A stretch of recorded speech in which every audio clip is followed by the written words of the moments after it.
Student को problem होती है कि कैपेसिटर रियल में कैसा होता है और किस तरह से काम करता है। ये कैपेसिटर है जिसे इलेक्ट्रीशियन कंडेंसर भी बोलते हैं। अब इसके दो टर्मिनल होते हैं, एक ये नेगेटिव टर्मिनल, यहाँ पे माइनस लिखा हुआ है, तो दूसरा ये पॉजिटिव टर्मिनल।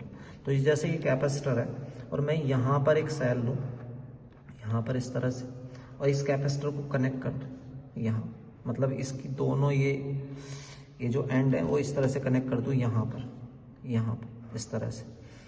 तो इस कैपेसिटर को जो हम सिंबल बनाते हैं तो वो इस तरह से बनाते हैं, मतलब सेल के जो सिंबल होता है वो इस तरह से होता है।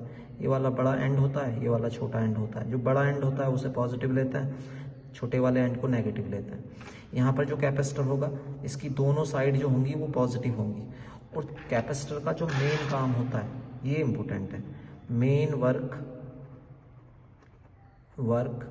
Of capacitor.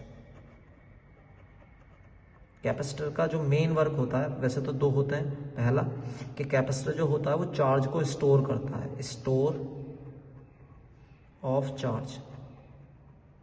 चार्ज को स्टोर करने का काम होता है। और दूसरा जो काम होता है चार्ज का, ये इससे ज़्यादा इंपॉर्टेंट होता है, वो होता है पोटेंशियल को कांस्टेंट करना। मतलब अगर सपोज करो कहीं पर पोटेंशियल चेंज हो रहा है तो ये उसे कांस्टेंट कर देगा। तो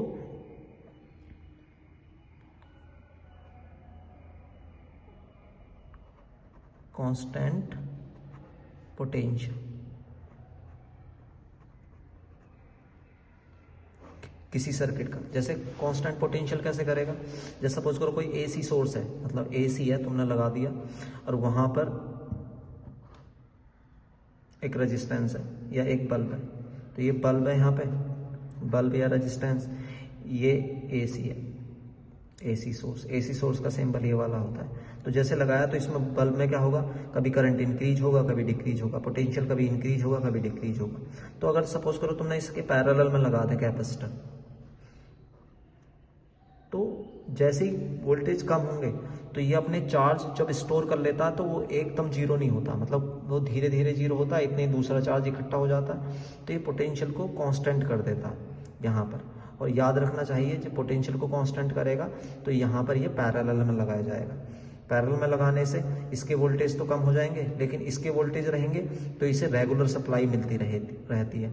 रेगुलर सप्लाई मिलने से ये रेगुलर कंटिन्यूअसली वर्क करता रहता है। जैसे फैन होता है तो फैन में एक सेल की तरह लगा होता है, वो कैपेसिटर ही होता है। तो यहाँ पर ये कैपेसिटर है और वहाँ पर भी वो कैपेसिटर होता है, बस उसे कंडेंसर बोल देते हैं रीजनल लैंग्वेज में या इलेक्ट्रीशियन की लैंग्वेज में। Okay, thank you.